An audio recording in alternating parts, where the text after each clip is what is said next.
Okay, so tonight what we're going to talk about is compressing audio, which makes the audio smaller. We're going to talk about audio archiving. And in audio archiving, what we do is we actually move the audio from the computer to an external device. We're going to talk about job archiving, which is what we do with completed work that we have already presented and certified and turned in and moved to history. And job archive is what moves everything in a job together.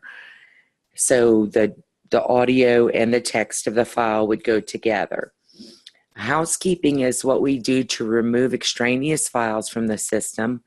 So let's say an example of extraneous files would be all of the Scopist files that you have, because if you go into remote Scopist 40 times, there are going to be 40 scope documents in your job files, and those are extraneous and unnecessary. It's only the last one that we need, the most current one. And so housekeeping gets rid of all of those files and several other files, and we'll talk about that when we do it. And then we're going to do a SpeechCAT backup. And the SpeechCAT Backup saves a lot of very important information. All of your jobs, including the audio and the text, all of your styles, your display sets, your print sets, your everything in topic files.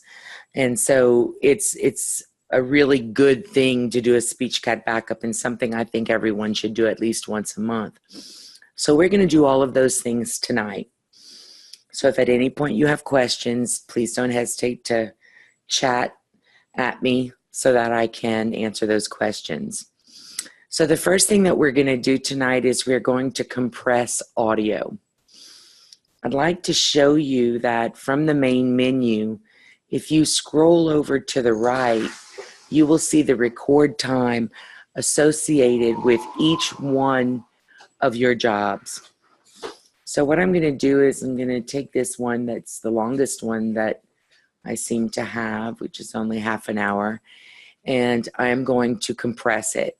So I've got the job highlighted, and I know it's highlighted because the black arrow is pointing to it and it's highlighted in blue. And I'm going to click on File, Compress Job. That's going to bring up this compression dialog, and I'm just going to click on Compress. And you'll see that at first, the first thing that it's going to do is it's going to compress the room microphones 1 and 2. And the reason it's doing both of them together is because this particular file is a stereo file. So it's one file that consists of 2 tracks of audio. And, well, 2 channels of audio, 1 track, 2 channels. Now it's compressing the voice backup track. And now it says that the job is compressed, so I can click on Close. And there you have it. If we go to View and Show Files, what you're going to see, if you come down to where it says Sound Files, which is the 3rd section in the Show Files list, and I just dragged out the name with the extension at the end so that you could see that both of these files are MP3 files. That's how you know they've been compressed, because when SpeechCAT records a file, it records in WAVE. Can I say one thing, Adria? Of course. Okay, so one thing that's important to note about compression is once you compress the stereo file, you can no longer hear each channel separately. They play together as one channel. Which is fine as long as you're not recording a room and a voice backup on one of each of those channels. Right, and I think that, you know, most people compress when they're done with the job and they've done the scoping and stuff. So at that point, it's kind of unimportant. Right, but you can still hear the audio, Yes. which is the important thing. But it is a good idea to compress them before you archive them so that they're a little bit smaller. Okay, so I'm going to close out of Show Files, and I'm going to return to my little sticky. Oops, wrong one. So that's compression of audio. Let's talk about audio archive now. Now, on audio archive can be found on the current case list buttons and on the courtroom list buttons here. Now, most people who do freelance work use the current case list. I don't think a whole lot of people who do freelance work audio archive, because I think they wait until the job is done and they do job archive to move everything together. An official cannot always do that because officials can take multiple jobs in a row, and one of those jobs may be called and the other 15 may never be called, or the other 5 may not be called for a long, long time. And so officials have to get the audio off their computer to allow room for more audio to come in. And so that's why officials tend to do audio archive a little more than freelancers, I think. Generally, when we audio archive, you'll notice here, audio archived, it says no. So you can tell whether it's been audio archived. So let's say that I want to go ahead and do some audio archiving. So I'm just going to click on Audio Archive. And it's going to bring up the Audio Archive dialog, and everything in that list, which right now we're talking about the current case list, everything on this list that has not been archived, audio archived, is going to show up here. And then over here, you see the audio size in kilobytes.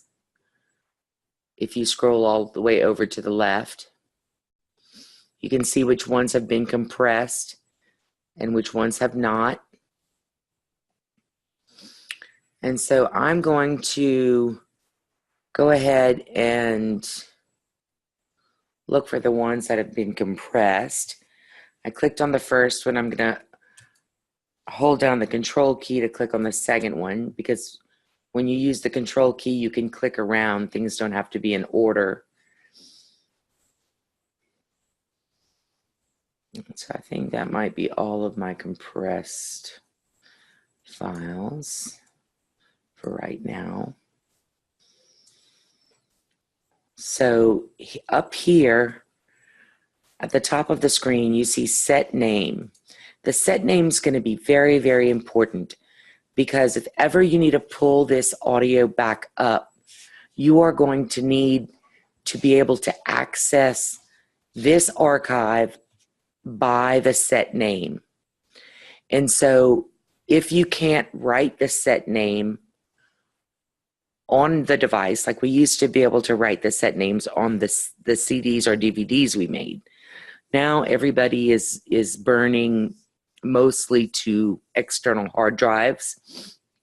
And so I'm going to bring up an Excel spreadsheet and give you an idea of what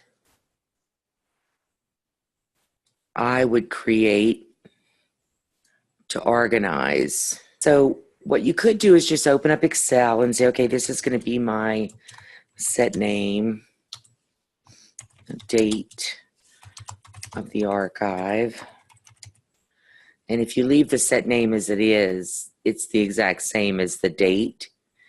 And you might want to say notes. depending on if you are archiving by, say, attorney or the court or something like that.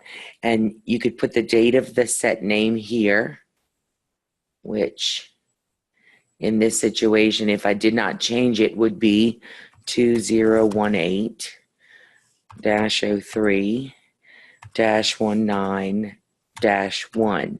So you can see that that's the date, and then the -1 at the end tells me that this is the first archive, the first audio archive I've done today. And so the date, I could really just copy the first part of it if I wanted to as the date. And then notes would be, I don't know, compressed audio. And you might even want to put, you know, the name of the drive. And this might be my, I call this one my ATT 1 terabyte. And so there's my drive. And now I would be organizing my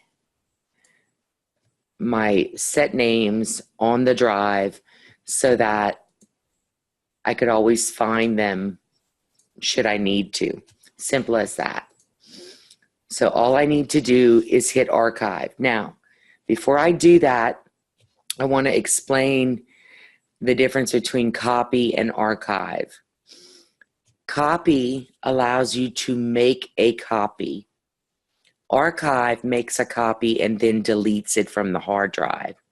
So if you are an official and you work for a court and they want you to turn in your audio, say at the end of every week, you could make a copy for them on a DVD or multiple DVDs, and then you could make your archive to your external hard drive. You've got to do the copy first because the archive deletes it from the hard drive. So I'm just going to click on archive because I don't want to make a copy. It's going to say, are you sure that you want to remove this information from the hard drive? I'm going to say yes. And there you see it's archiving, archive complete. This was just 2 jobs. My jobs aren't very big, so it didn't take very long.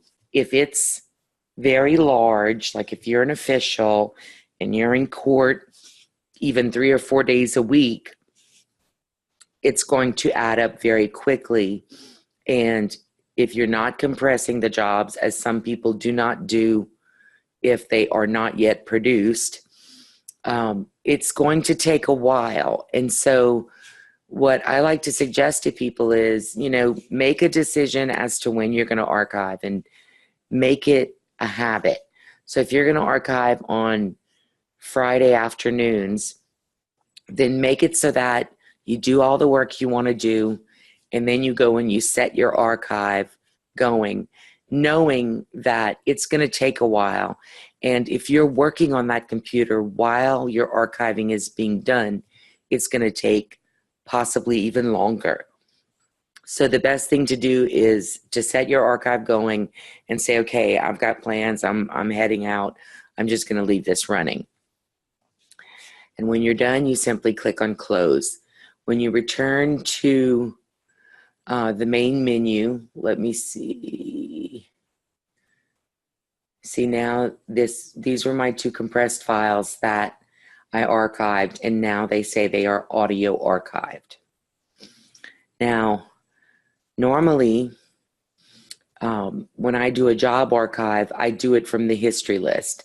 So I'm going to click on the history tab up here at the top, and all of these have been job archived. So let me go back to current and move a few jobs over to history. Generally, I only move presented jobs to history. This one has been presented, and so has this one. So I do have, okay, good. I've got some jobs that I can move. So I am going to hold down my control key. And I'm going to select my presented jobs there, and I'm going to click on Move to History up here at the top. And it's going to say, are you sure you want to close these jobs and move them to history? And I'm going to say yes. And those jobs are going to be removed. Here's another presented one. I'll move that one to history as well. And thought I saw one more. There we go. And I'll move that to history as well. Okay, so now if I go to the history list, I've got some things that now are not archived. So now I can do a job archive. So this is the job archive button. It's the only archive button that exists in the history list. Because in history was designed so that you would be moving completed jobs that need to be archived, whether they have their audio with them still or not. And so we're just going to click on Job Archive, and notice that there are some files here that have already been job archived. Those will not show up when I go to the Job Archive screen. Only the ones that have not been archived will show up. And there they are. Now again, here's a set name. I can bring up my list and say, okay, well, I can be really lazy. Copy and paste. Because all I need to change is I need to change the 1 to a 2.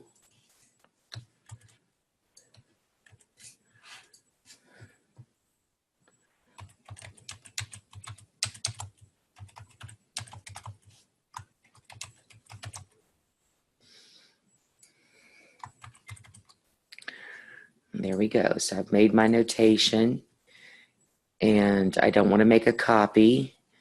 Now, notice that my destination is C. I didn't change that on my last one, but I should have, because now I always put my things in SpeechCAT Backup on my 1 terabyte drive. The archive that I did before is actually not on my 1 terabyte drive, but it's on my C drive. So now I'm going to go ahead and do select all and archive. And yes. And it'll burn all of that to my external hard drive. And then it will delete it from the computer. Archive complete. Okay, I can close. And I'm going to minimize this and bring up my recycle bin, just to show you that when you do that, files do go to the recycle bin.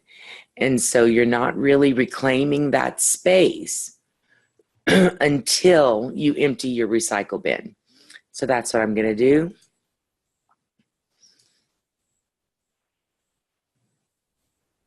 And there we go. So I've reclaimed some space there, and that's always a good thing.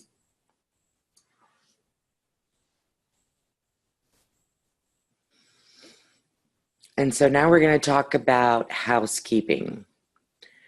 Housekeeping is really important. There are going to be files that are going to be on your computer even after you job archive, audio archive, SpeechCAT Backup, all of that. So there's still going to be files on your computer. So if you click on File, and we don't want to do Delete Job, we don't want to do Delete Voice Data, because that's what allows us to do our correction. And so I'm going to click on Delete Extra Files. And that's going to come up, the Delete Extra Files window is going to come up. And I can choose from what list I want to delete extra files. And notice that I have selected only show presented jobs. So I don't want to delete any files that are associated and attached to jobs that I'm still working on. So I always have the only show presented jobs checked. I'm going to go ahead and go to courtroom. See, I still have no presented jobs there. I'm never going to have presented jobs in courtroom. I'm going to go to history. And here are some files in the history list that have hidden files, voice data, stream, and homework job files. Since I've decided that these jobs are done and I'm done with them, I can say, okay, well, I'm going to go ahead and select all, and I'm going to go ahead and delete the hidden files, the voice data, the stream, and the homework files for all of these jobs. Clicked on delete.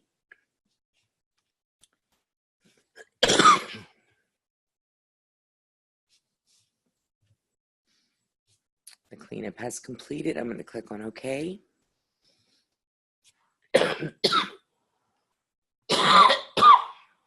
And close.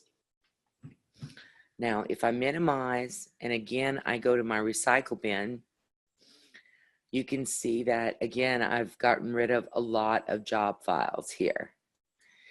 And some of them, as you can see over here on the right, are pretty large.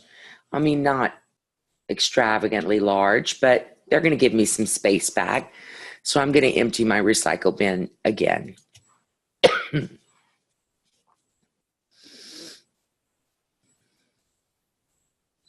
Okay, and these, it's saying these were archived, so it didn't delete them. No problem. Okay, so let's go back to SpeechCAT.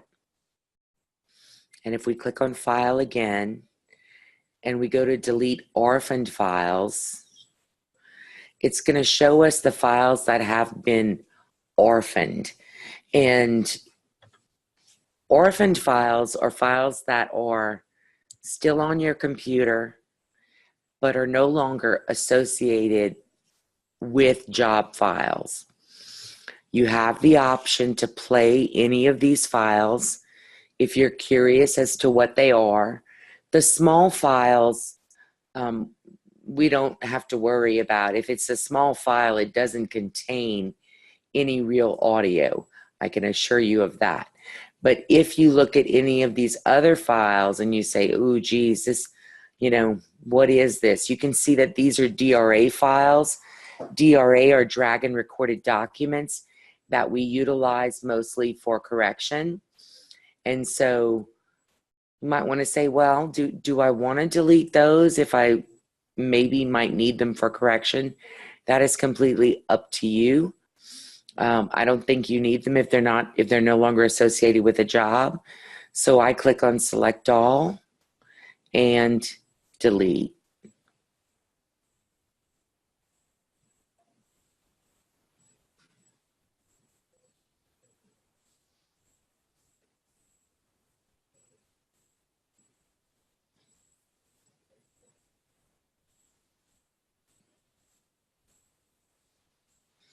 Okay, that's done. So I'm going to close. You can see it says the files have been moved to the recycle bin. So I'm going to close.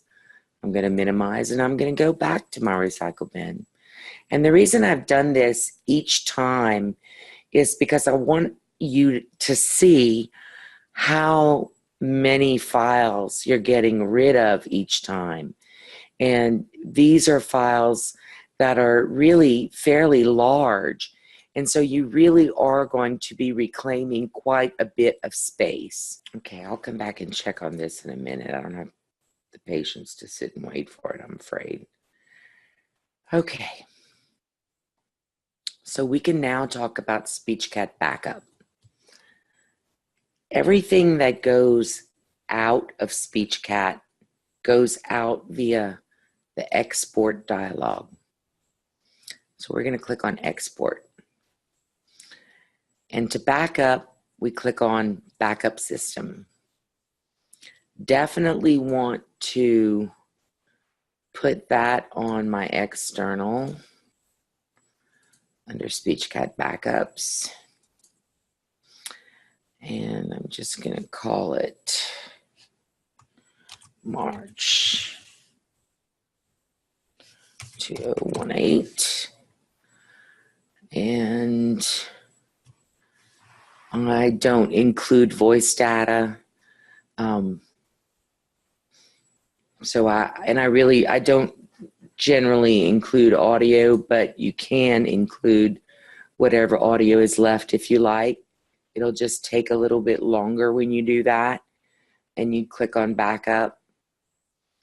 I don't think I'm going to do that because it's really going to take a while. So I'm just going to click on backup and just do a backup of this. Will still back up all of my text, all of my styles, all of my print sets, all of my display sets, and all of my jobs, just not the audio that goes with the jobs. If you want to back up everything on your computer super quick, like you're concerned that your computer may be about to go down, then you hook it up to an external hard drive, large capacity. You include your voice data, your audio, and back it all up. It's going to take a while, so go do something else. But it's a safe backup if you are concerned that your computer is giving you trouble and your data may not be safe, then always have a large format external hard drive so that you can do it should you need to do it. So the operation is complete. I'm going to click on close, and I'm going to close this window. That brings me back to the main menu. And what I like to do is right click on the start button and go to the File Explorer so that I can just look at my export, and there it is. So my export completed successfully. And anytime you want to see what it's made of, you can double click on it and it'll show you exactly what's in there if you just keep double clicking on the folders that you see. And you'll see all of what has been backed up. So there you go. And that, I believe, is everything. So now I'll open the floor for any questions at all regarding any of the things we've covered. Oh, I have a question. Please, please. So if I'm understanding this correctly, the idea of sort of doing an audio archive is related to the fact that audio files are just so stinking big. But job archive includes audio. Is that correct? Job archive is meant to include audio. And that does not mean it has to include audio, but that is what most freelancers do. They will archive everything together, meaning when they're done with presenting it and they print it out and it's done, they move the job to history, and then they job archive so that all the audio and the text can all be together, which personally I think is the best way to archive. I think that if everybody had their choice, they would job archive everything so that everything would be together. It's just that when you're an official, that is a really hard thing to do because you can't move. Well, you can. We just don't suggest it as a good idea to move jobs that are not completed to history. Okay. As a freelancer, I would compress audio before job archive typically? Yes. Okay, great. Also, there is in courtroom list, there is a job archive in courtroom list, because some officials say that, this is a such and such date and none of this is going to be called. So I'm going to do a job archive, and it's going to move everything to it'll archive everything, including the text. You can always get it back if they call the job, but it just moves everything off into one file. You're so right, Michelle. Thank you for that. You're welcome. And that is really important for that reason. Job archive, as I said earlier, moves the audio and the text together. And I think it is a whole lot easier to bring in the text and the audio together than to bring one in and then have to go find the other via a set name because you audio archived it. So please nix what I said earlier. Michelle is absolutely right. There is a job archive in courtroom, and that is what you should use if you are an official. Any other questions? Are there any other questions about anything that you would like to have addressed, since we still have some time? Hey, it's Susie. Hi, Susie. Hi. I wanted to ask about styles. Okay.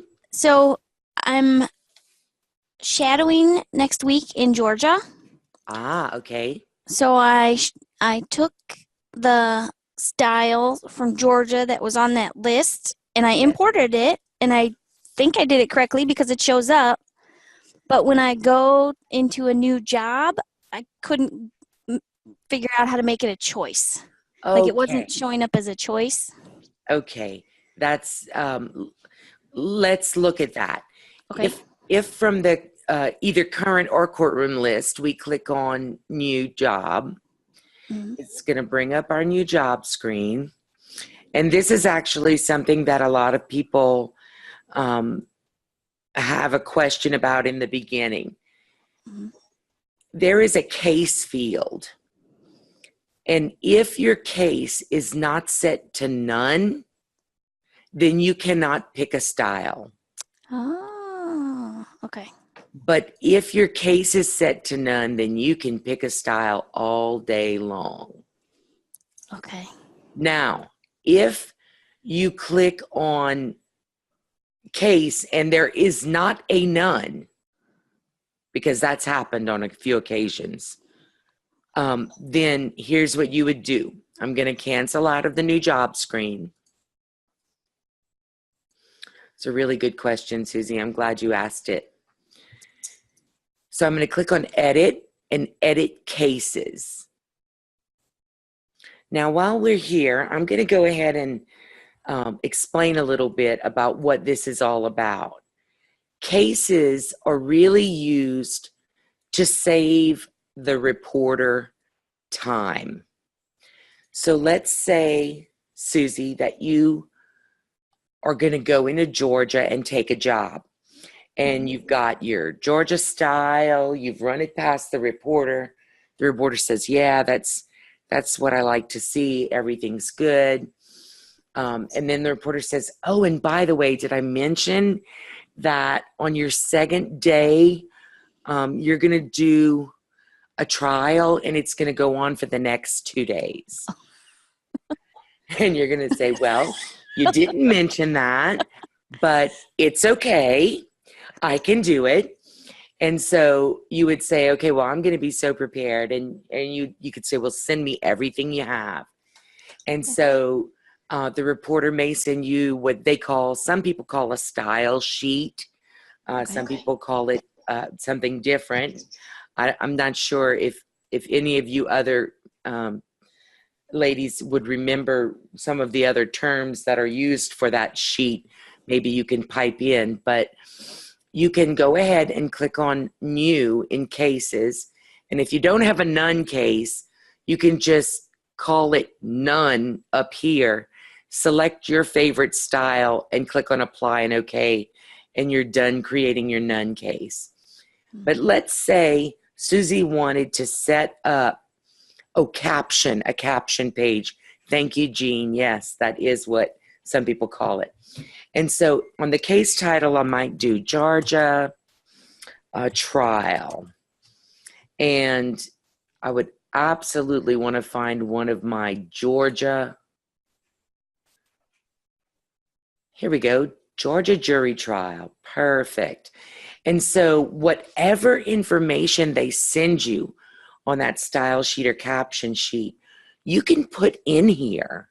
And I would strongly suggest that you do that, because the beauty of doing this is that you would be able to use that case file every day, so you wouldn't have to put in all this information again and again and again. And let's say they also have that, you know, the court is always going to be number one. The judge is the most important person in the courtroom, so he is speaker one. And let's say the prosecutor is the prosecutor or the DA, whichever, is going to be, okay, we'll just do Mr. Dewey there. And then your defense attorney would be, let's see, we'll go with Miss Hightower. And the witness for me is always number 6, so I can put that in now. And a lot of people use court reporter as 10.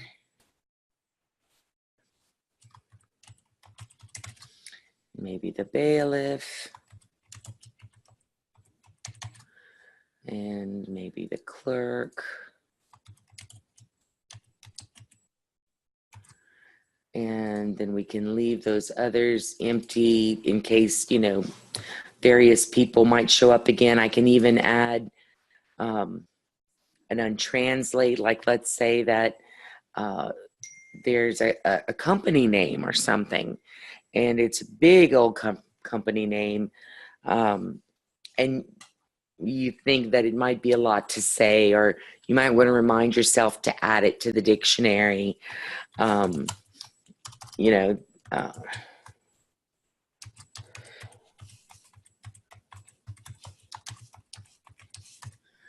so you could always add it here, and then you just do apply and okay. And now I'm going to close out of the cases, which will bring me back to my main menu. And now if I click on new job, I can go to case and I can say, I'm going to select the Georgia trial. And see here how all of a sudden the style is grayed out, because we've associated a style. You cannot change it. Now here, this field, which is normally grayed out, is now showing up. What's this all about? Show replacement values for the job. Well, if I click on the drop down and I click on show replacement values for the case, watch what happens. Okay, the speakers came up. I guess I didn't bother to put anything in here, but whatever you put in here would then show up if you select show replacement values for the case. Okay. And then every time, like some people like to keep their files small because they upload faster. So some people will do trial day 1 morning. And then when they go to lunch, they'll close out. And when they come back, they'll start a new job and select the GA trial for the case, and they'll name it trial day 1 afternoon. And so there may be 6 files when everything's done, because you have trial day 1 morning and afternoon, trial day 2 morning and afternoon, trial day 3 morning and afternoon, which leads me to share another piece of information that I do not believe I have yet spoken about, and that is merge transcripts. The merge transcripts feature. Oh, Jean has a question, and it's a very good question. The question is, every time you close a case, you must open a new one when you come back? No, that's not necessarily true. You can go back into your morning.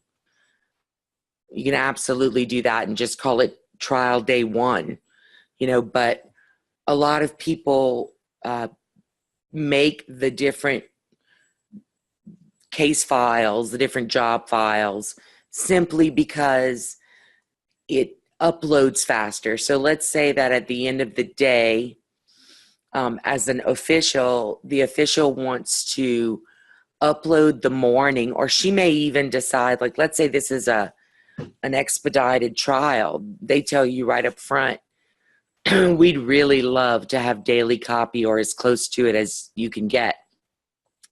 Then after, when you break for lunch, the first thing that you may want to do before you actually go to lunch is upload that job to the cloud. And that way, when the job finishes uploading, which will probably be done by the time you come back from lunch, you can text your scopist and say, I've got a job in the cloud for you. Go ahead and download it and begin.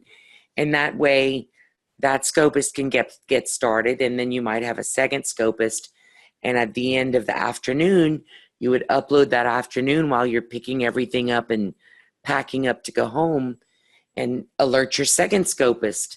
I've got the afternoon up for you to download. Please get started. And you're rocking and rolling. And you just have them return to you the edited text, which means you're having them make sure that anything that you dropped or that Dragon misinterpreted is corrected, and all punctuation that was not added is added, and they can email you the rich text format file whenever they get it done, and you can import that file as a scope document, and it'll just overwrite that section of the day as you had it in its original form. And then when it's all done, when you have every single job that you created for that case done, then you can go to File and Merge Transcripts. And what that allows you to do is, here in the Merge Transcripts screen, you can actually say, okay, well, here, I'm going to use this. This is a good example. I'm going to go ahead and select this one. I just double clicked on it.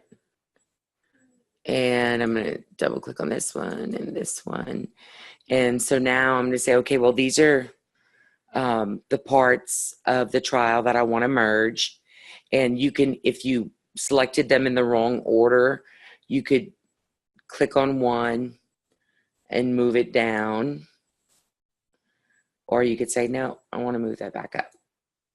And this is the order in which they will be merged. Now, the one thing that I did not do is create a new job for them to be merged into. I can merge them all into trial day one morning, or I can close and say, well, I think what I'm going to do is I am just going to go and do, I'm going to add this as part one. And I'm going to create a whole new job. And I'm going to call it the same name, but I'm going to, okay, this was none. And this was 32 lines per page. Have to make sure you're selecting the same style that you used for it, and Pelletier.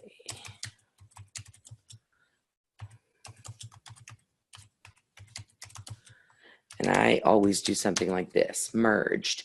And Or you could have copied the job that you had typed in all the information in. Oh, yes, Michelle, you are so right. Let me see if I have any information in there. I do have some, okay. The speakers at least. So what I'll do is I'll do exactly what Michelle suggested. I'm going to highlight the one that, let's say this one has my information in it, and I can do copy job. And I'll just do merged here. And I would really only need to put all the job information into the merged one, because this is the one that I'll add the cover pages to. So I'll do apply and OK. And I'm going to highlight this when I go to File, Merge Transcripts. So it says right here, destination job, Pelletier versus Campbell merged.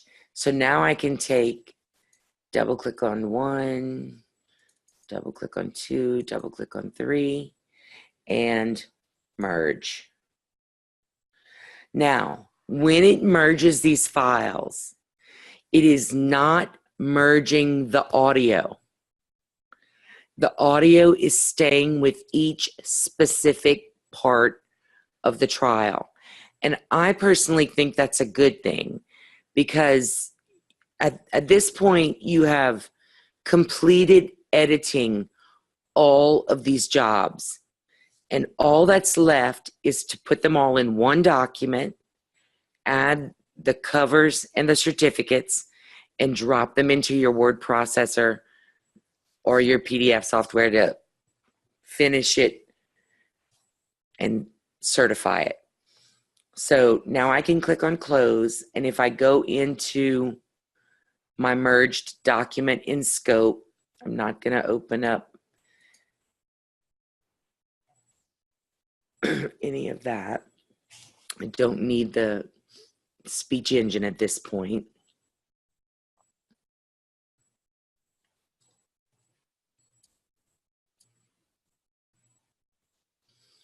So here is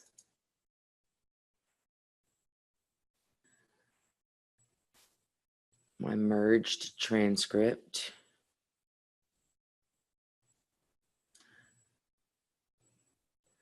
And all together, there are 11 pages. And this is 32 lines per page because it's a court document. So, as you can see, it goes down and shows me my page numbers.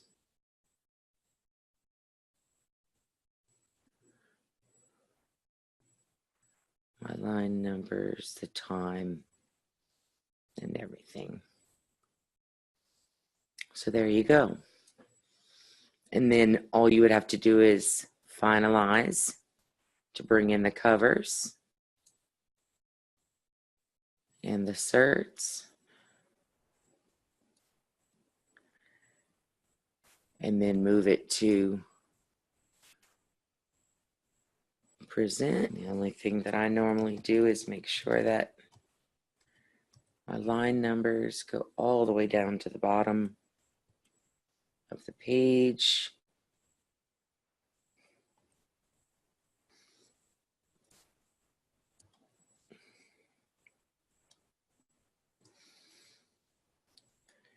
Make sure my certificate is on a page by itself.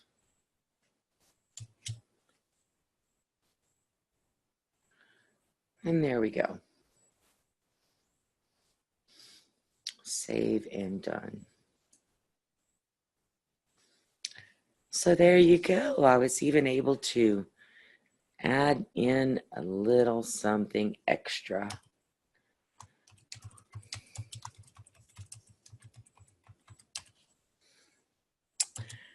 Make sure that the video says that it covers that as well.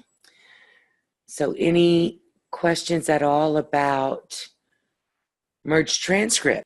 Well, I thank you all for showing up and for being attentive.